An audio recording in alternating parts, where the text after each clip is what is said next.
¿Qué tal, hermanos? Muy buenas tardes, muy buenas noches, muy buenos días.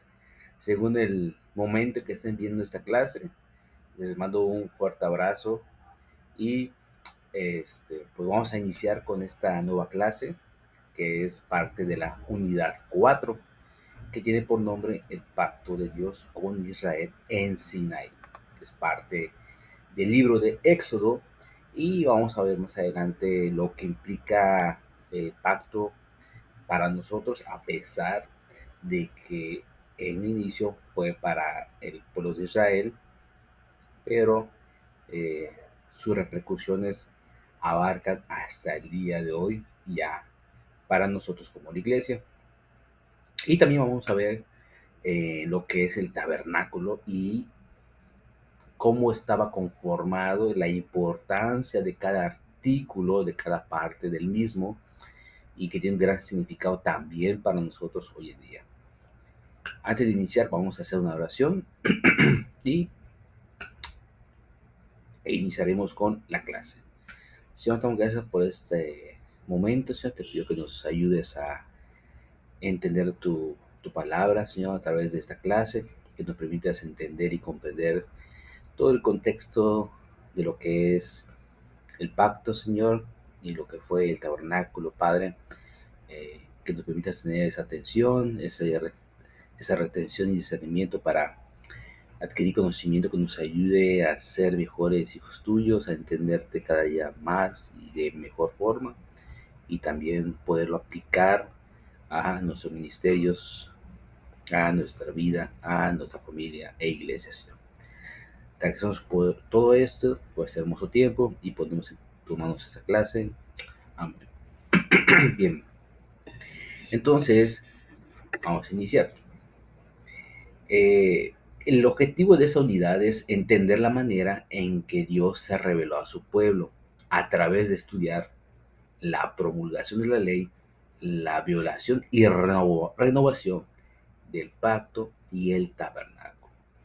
El resto de los eventos del libro de Éxodo acontecieron frente al monte Sinaí. De ahí la importancia de este lugar, porque allí Dios les dio los 10 mandamientos y todas las leyes. Fue allí también que los israelitas se rebelaron e hicieron el abominable becerro de oro. No solamente lo fabricaron con sus pertenencias, sus valiosas pertenencias, sino que también lo adoraron. Fue ahí también que Dios les dio las instrucciones para lo que sería el tabernáculo, el lugar donde el pueblo de Israel lo adoraría, le rendiría culto. La nación de Israel en este momento ya tenía sus leyes y su sistema. Bueno, a partir de lo que es el momento de Sinaí, tendría sus leyes y su sistema religioso para saber cómo agradar y servir a su Dios. La nación había sido formada. Recordemos que eh, la Pascua, todos los eventos del Éxodo vienen a ser un motivo de agradecimiento por su independencia, por su liberación de la esclavitud allí en Gosén, a manos de los egipcios, a manos del faraón. Entonces ya hasta este momento Israel empezaba a formarse, a definirse como el pueblo de Dios, el pueblo escogido. Pero no debemos tener como un conocimiento implícito o algo obvio que desde el momento que Dios empezó a manifestarse a Abraham y a su descendencia, ellos sabían ya por default cómo era que tendría que ser la relación con Dios, con este Dios creador, el único Dios verdadero, infinito y eterno. Es un proceso que empezó con ese acercamiento de parte de Dios hacia Abraham, al hacer el pacto con este, al cuidar y mantener el mismo, y bueno, e ir desarrollando paso a paso cómo esa relación tendría que ser, en especial de la parte del hombre hacia Dios. Estamos hablando de un Dios santo, Y justamente ese atributo es el que vamos a estar notando y escuchando y leyendo a través de lo que resta de su vida y la siguiente, la importancia de la santidad de Dios y lo que Él les pide para que dicha santidad sea respetada. El Señor no va a ceder en absoluto en cuanto a que su santidad se vea manchada, dañada, difamada, mucho menos blasfemada. Entonces, hasta este momento, Israel empieza todavía a notar y a entender lo que implica ser el pueblo escogido de Dios. La montaña de Jebel Musa está a unos 2.300 metros a nivel del mar. Es la foto que ven allí en su pantalla y concuerda con la descripción bíblica. Esta montaña domina la llanura llamada El Rabán, que tiene unos 6 kilómetros de largo y 2 kilómetros de ancho, lugar suficiente para abarcar lo que era la multitud de Israel en aquel entonces. Recordemos que cuando estaban en Gosén, ellos ya se habían multiplicado a tal grado que los egipcios temían que se rebelaran y por su gran número pudieran ser una fuente de oposición muy importante. De allí que Faraón manda a matar a los niños varones para que ya no puedan reproducirse y que las niñas se casaran cuando ya tuvieran la edad con niños o con varones egipcios y perdiera su identidad y así mitigar una posible revolución que se rebelaran ante su autoridad. Entonces ya eran un número considerable y este lugar que vemos allí se concuerda con lo que es la descripción bíblica del monte Sinaí. Entonces ya podemos notar y tener una imagen más gráfica y real de este lugar. El propósito de la ley. Dios ya había restaurado a Israel a la justa relación con él por medio de la gracia, por medio de un regalo. Él les había llamado ya y los había hecho ya su pueblo. Dios le había mostrado esa gracia. De entre todos los pueblos, de entre todos los hombres, hizo un pacto con Abraham y su descendencia. Pero Jehová deseaba darle algo que ayudara a Israel a seguir siendo su pueblo y tener una relación más íntima con él. Esta ley ofrecía tres grandes bendiciones a lo que es el pueblo de Israel. Uno, sería su especial tesoro o posesión. De entre todas las naciones, Israel había sido elegida para disfrutar de una relación viva, dinámica y constante con el Dios verdadero. Ese Dios que ya se había mostrado a través de milagros y grandes hechos, que ningún otro Dios de los pueblos que vivían cerca de ellos pudieran tan siquiera imitar. Entonces, Israel disfrutaba de esa cualidad, de esa posición. Número dos, sería un reino de sacerdotes. Los israelitas tendrían acceso a Dios y deberían representar a Jehová su rey de una forma diferente, siendo un embajador, pero un embajador sacerdotal, que se enfocara en el culto, en el cuidado de ese Dios a través de la adoración que veremos más adelante. Número 3, sería gente santa. Sería un pueblo diferente de las naciones paganas que lo rodeaban. Una nación separada para ser de Dios, a quien serviría y rendiría culto. Estas tres promesas hechas a la nación de Israel en aquel momento tienen su cumplimiento cabal en la iglesia de hoy en día. Primera de Pedro 2, capítulo 2, versos 9 y 10 dice: pero vosotros sois una familia escogida, un sacerdocio al servicio del Rey, una nación santa, un pueblo adquirido por Dios, destinado a anunciar las obras maravillosas que os llamó a salir de la oscuridad y entrar en su luz maravillosa. Ese texto es un eco de lo que recién vimos de esas tres bendiciones. Primero, una familia escogida, ser un especial tesoro. Dos, ser un pueblo sacerdotal, un sacerdocio al servicio del rey. No, este rey no ocupaba un ejército, no ocupaba un embajador común y corriente como los demás naciones, ocupaba un pueblo sacerdotal porque era un Dios vivo que implicaba tener una relación viva y eficaz con su pueblo, destinado a anunciar las obras maravillosas que os llamó a salir de la oscuridad y entrar en su luz maravillosa, una nación santa.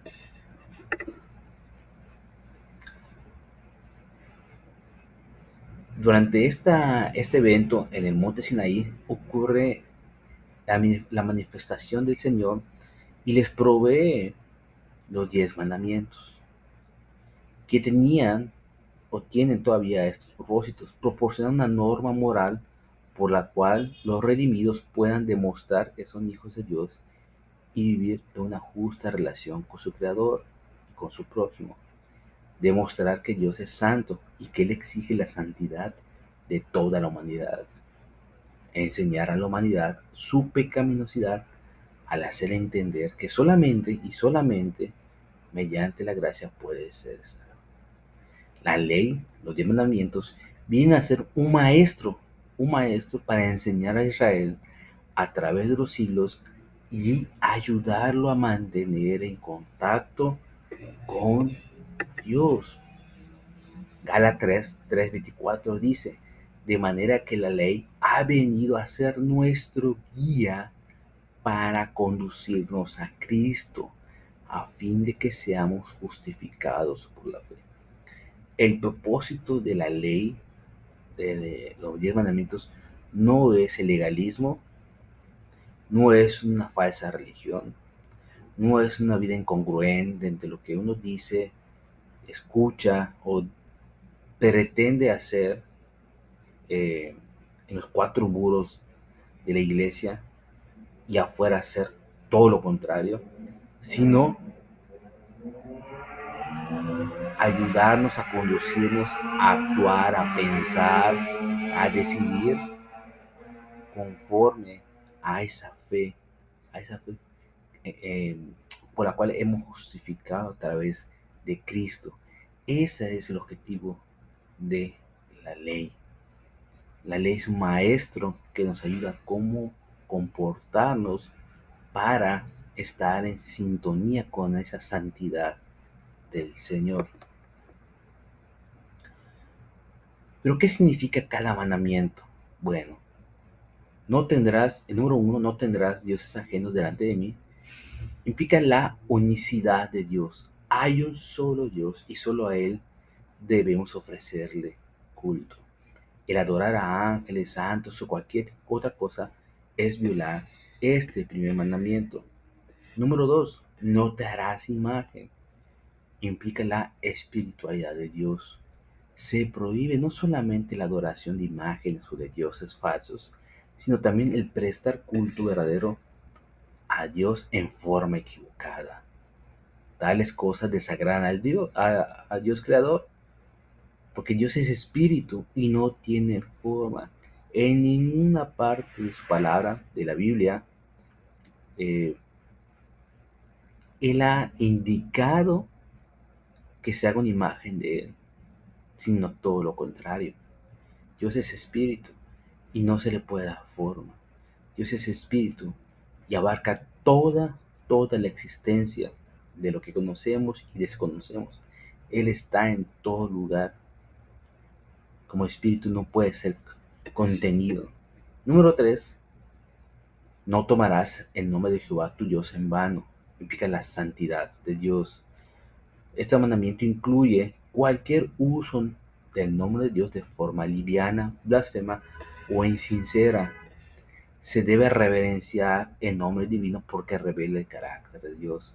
Recuerden los que estuvieron en la primera clase, la presencial, que la palabra Jehová fue una adecuación que se hizo en su momento por parte de los copistas para agregarle vocales y pronunciar Jehová como tal, con el objetivo de que el nombre Yahvé no fuera pronunciado, por el respeto que se debe tener al nombre que Dios dio a conocer como yo soy.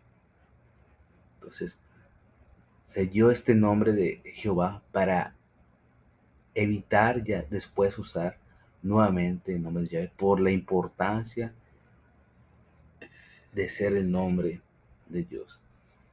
Jesús más adelante prohibió rotundamente jurar por las cosas sagradas. ¿Por qué? Porque la sencilla palabra de un hijo de Dios debe ser verdadera sin recurrir a ningún tipo de juramento. Número 4. Acuérdate del día de reposo para santificarlo. Implica la soberanía de Dios. Un día de la semana pertenece a Dios. Se reconoce la soberanía de Dios observando o guardando ese día, entendiendo que Él es soberano sobre todo. Número 5. Honra a tu padre, a tu madre. Respeto a los representantes de Dios. El hombre que no respeta a su madre o a su padre tampoco honrará a Dios. Esta es la base de respeto a tu autoridad. Número 5. No matarás. La vida humana es sagrada. Este mandamiento prohíbe el homicidio, pero no la pena capital, puesto que la ley misma estipulaba la pena de muerte. También se permitía la guerra, puesto que solo actúa como agente del Estado. Número 7. No cometerás adulterio. La familia es sagrada, es lo que quiere decir. Este mandamiento protege el matrimonio por ser una institución sagrada designada por Dios. Número 8. No hurtarás. El respeto a la propiedad de otros. Hay muchas maneras de violar este mandamiento, tales como no pagar lo suficiente al empleado, no hacer el trabajo que corresponde para recibir dicho salario, cobrar demasiado o descuidar la propiedad o los bienes a, a los cuales se nos ha otorgado como administradores o responsables. No darás, perdón, no darás falso testimonio. La justicia. El testimonio falso, innecesario, sin valor o sin fundamento constituye una de las formas más seguras de arruinar la reputación de una persona e impedirle recibir trato justo de parte de los demás. Y finalmente, no codiciarás. Su significado, el control de los deseos. La codicia es el punto de partida de muchos de los pecados contra Dios y contra los hombres. Estos son los significados de cada uno de los 10 mandamientos. Es importante ir notando qué quiere decir cada uno y lo que implica para nuestra conducta y la importancia que eso tiene para poder tener una vida santa que agrada al Señor, que respete su nombre, su soberanía, su espiritualidad, su santidad, que respete lo que Él ha creado, que respete lo que ha instituido, que respete al prójimo también. Entonces, es algo integral lo que compone estos 10 mandamientos. El famoso acto del becerro de oro pone de manifiesto la tendencia idólatra del corazón humano, el cual no se contenta con Dios invisible, quiere tener siempre un Dios a quien pueda ver y palpar. Israel en aquel entonces, en aquel momento, quería servir a Dios por medio de una imagen y la hizo probablemente en la forma del dios egipcio, el buey Apis, como vimos en la clase pasada. No se sabe si Israel quería prestar culto al dios egipcio o meramente representar a Jehová en forma de becerro, trayendo una costumbre que ellos habían observado en Egipcio. Algo que hoy en día llamamos sincretismo. El sincretismo es adoptar una conducta o una cultura, una conducta, una costumbre pagana y disfrazarla, envolverla con algo cristiano, pero en su esencia es algo pagano, es algo idólatra, es algo blasfemo. Entonces, Israel en su momento cayó en esto. Las costumbres todavía las costumbres um, que habían observado, que habían incluso imitado en Egipto, aún seguían vigentes en sus corazones. Este episodio nos muestra que el hombre necesita más que la ley de Dios en las tablas de piedra. Precisa un corazón nuevo. Este corazón nuevo que solamente Cristo puede ofrecer y que solamente el Espíritu puede desarrollar conforme a lo que Dios busca. Pero también este episodio nos da un ejemplo de liderazgo único, impactante y me atrevo a decir solamente igualado por Cristo. Porque Moisés en aquel momento no se conformó con la salvación física de Israel, sino que clamó a Jehová que perdonara completamente el pecado del pueblo y lo restaurara espiritualmente, porque eso era lo importante, estar bien espiritualmente con Dios. A tal grado era el compromiso de Moisés con el pueblo, su amor por él, su amor pastoral por él, que estaba dispuesto a ofrecerse a sí mismo en lugar de su pueblo. Y no solamente daría su vida, sino que también estaba dispuesto a renunciar a la vida eterna a fin de obtenerla para Israel. Un gran ejemplo que también nos muestra que la hermosura de carácter y la fuerza espiritual vienen de la comunión íntima con Dios. Ese amor pastoral, ese amor por el prójimo, no la vamos a obtener a través de un libro, aunque sea muy buen el libro, aunque el autor sea un gran pastor, un gran escritor cristiano. No la vamos a obtener por otro medio que no sea la íntima comunión con el Señor a través de la lectura de su palabra, a través de la oración, a través del desarrollo de las disciplinas espirituales, el ayuno, el tiempo a solas con Dios, la adoración comunitaria, pero también la adoración individual. La persona en la cual se ve el resplandor de Dios no se da cuenta de que está reflejando la gloria divina. Es una pequeña incongruencia, ¿verdad? ¿Por qué? Porque cuando la persona lo sabe, deja de ser radiante. Y esto se debe a que es la base de esto es la humildad, la sencillez. Eso permite que florezca y brille esa hermosura de carácter y esa fuerza espiritual, porque está sujeta al Señor. Bien, entramos a la segunda parte, el tabernáculo. Los israelitas necesitaban tener la presencia de Dios cercana a ellos, palpable para ellos. Y eso fue posible por medio del tabernáculo. La Biblia nos enseña que no es posible retener a Dios en un solo lugar, contenerlo. ¿Por qué? Porque es espíritu, ¿verdad? Pero Él sí se manifiesta de manera especial en su templo. Por lo tanto, el tabernáculo servía al pueblo para recordarles el privilegio incomparable de tener a Dios y a Jehová en medio de ellos. Esa era una forma en que Jehová se diferenciaba de los dioses falsos, porque habitaba con su pueblo y se manifestaba presencialmente en su tabernáculo. El propósito del tabernáculo era proveer un lugar donde Dios esté habitando con su pueblo, establecerse como el centro de la vida religiosa, moral y social del pueblo. El tabernáculo se encontraba en la mitad del campamento israelita, en la mitad, en el centro, rodeado de las 12 tribus israelitas.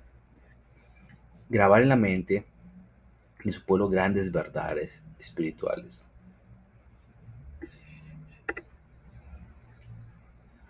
¿Qué nombre tuvo el tabernáculo?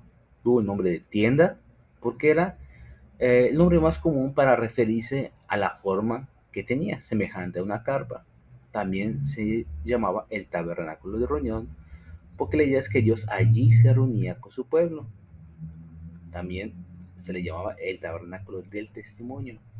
Recibía también este nombre en virtud que contenía el arca y las tablas de la ley, lo cual era un testimonio del pacto, de la comunión, de la comunicación, del acercamiento de Dios.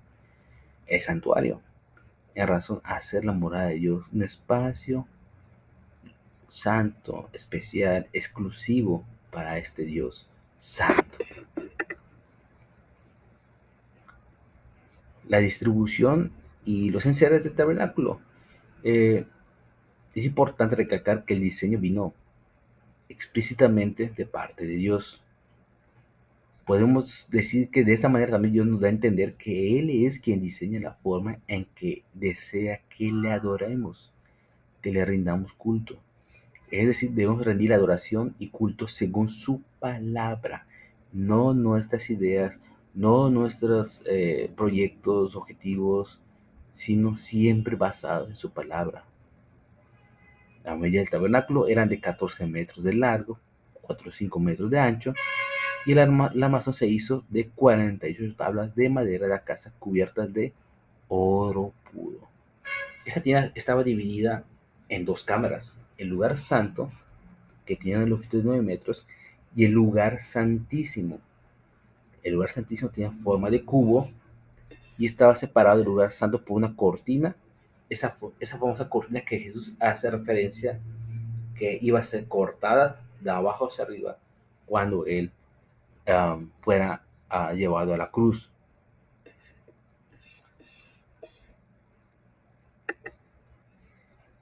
Aquí podemos ver lo que es los diferentes componentes. Empiezan por la mesa de los panes o de la proposición.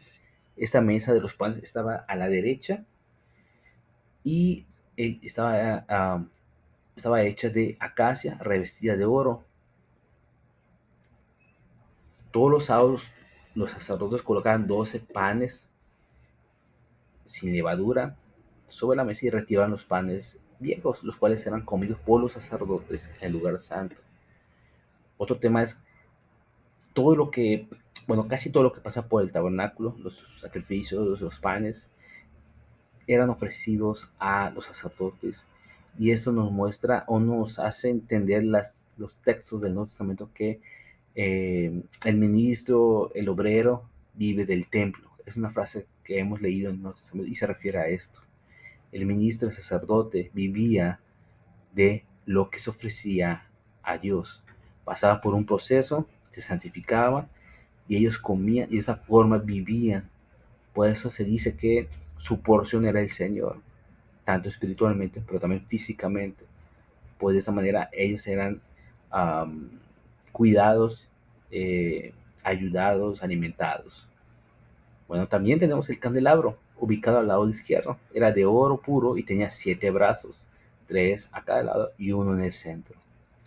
Su tronco descansaba sobre un pedestal. Todas las tardes los sacerdotes limpiaban las mechas y llenaban las lámparas con aceite puro de oliva para que ardiera toda la noche. También tenemos el altar del incienso, ubicado delante del velo del lugar santo, hecho de madera de acacia y revestido de oro. Por su parte, el lugar santísimo no tenía ninguna forma que represente a Dios, recordemos esto, pero contenía algo muy especial: el arca del pacto. Este es el objeto más sagrado para el pueblo de Israel, hecho de acacia, revestido de oro puro, y su descubierta había dos querubines frente a frente de oro, los cuales con sus alas cubrían el llamado propiciatorio. Ahí era donde Dios manifestaba su gloria. El, el arca contenía las tablas de la ley, una vasija con maná, y más tarde se incluyó la vara de Aarón. Finalmente contamos con el atrio, la parte de afuera. Era donde se permitía al pueblo adorar y presentar culto a Dios. Había dos enseres en el atrio: el altar del holocausto, que también se llamó el altar de bronce porque estaba revestido de este metal, y se presentaban sacrificios con ese fin. Y por otro lado, la fuente de bronce o lavacro, la fuente de bronce o lavacro, situada entre el altar de los holocaustos y la puerta de la tienda, igual hecha de bronce, y servía para que los sacerdotes se lavaran antes de ofrecer los sacrificios. Ellos debían entrar puros ante la presencia del Señor.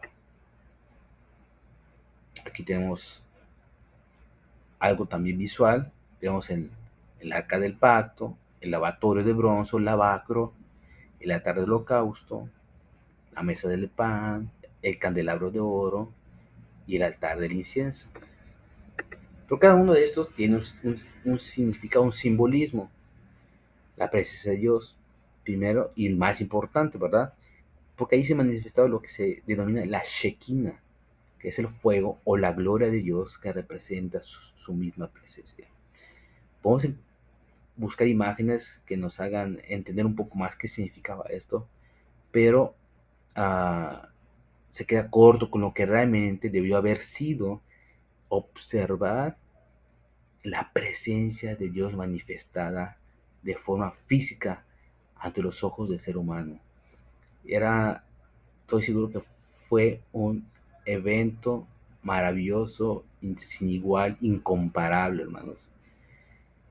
Ese fuego de Dios, esa presencia de Dios eterno, infinito, todopoderoso, era un regalo incomparable para el pueblo de Israel.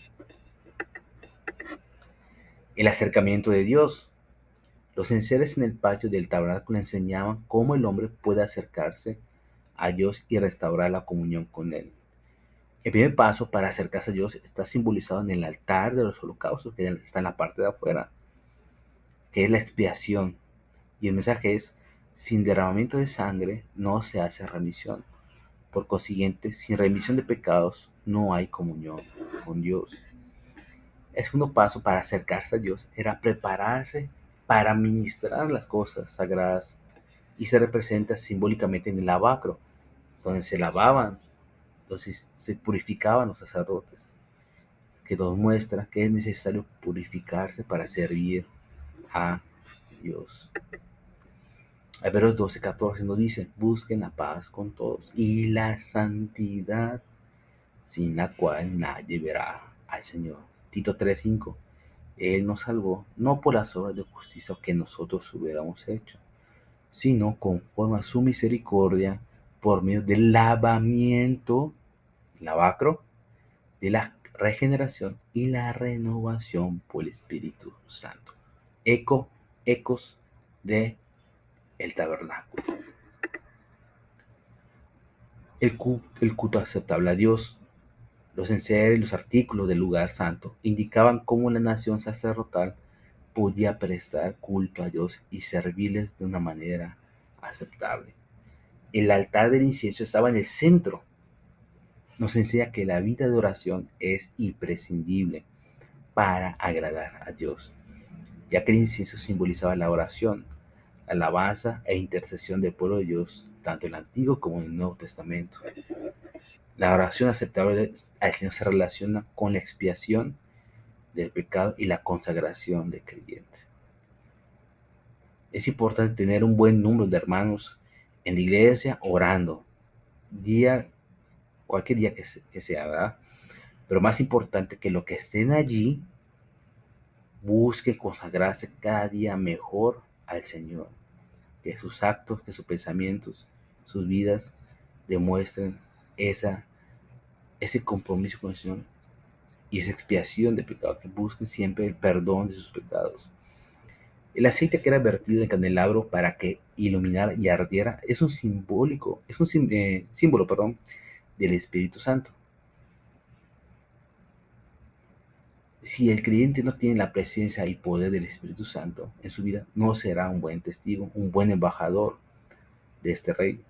Así como cada día un sacerdote rellenaba de aceite el candelabro para que iluminara, tanto de día como de noche, el creyente debe recibir diariamente el aceite del Espíritu Santo, es decir, avivarlo mediante su comunión con el Señor, sus escrituras y adoración individual. Y finalmente, el Hijo de Dios, el mayor símbolo del tabernáculo. La idea central del tabernáculo, ¿cuál era? Que Dios habitaba entre su pueblo. Su plena realización se encuentra en la encarnación de Cristo. Juan 1:14 dice, el Verbo se hizo carne y habitó entre nosotros, y vimos su gloria, gloria como el unigénito y del Padre, lleno de gracia y de verdad. Vimos su gloria, vimos el fuego, la Shekinah que se veía en aquel momento en el tabernáculo, lo vimos a través de Cristo. En Cristo se cumplieron muchas de las ceremonias del tabernáculo, la manifestación de la gloria divina, la expresión, la reconciliación con Dios y la presencia de Dios entre su pueblo redimido.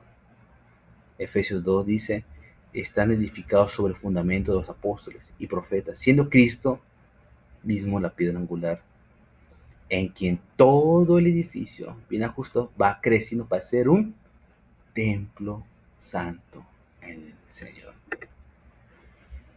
Finalmente, hermanos, hermanas, el tabernáculo servía para recordar al pueblo que poseía la dicha incomparable de tener a Jehová en medio de Israel. Hoy en día no tenemos el tabernáculo, pero tenemos algo mucho mejor. Tenemos al Espíritu Santo en nosotros, como creyentes. ¿Y eso qué quiere decir? Que somos el templo de Dios. ¿Y cómo era el templo en aquel entonces? Bueno, el tabernáculo que hemos estudiado hasta el día de hoy era un lugar que buscaba la santidad en toda su dimensión. En cada área, en cada artículo, buscaba manifestar y respetar y adorar la santidad del Señor. Nosotros también busquemos eso. Por más difícil que sea, en el Espíritu Santo podemos ir alcanzando esa santidad que agrade al Señor. Y con eso concluimos, hermanos. Les envío un gran abrazo. Dios me los bendiga y nos vemos en la siguiente clase.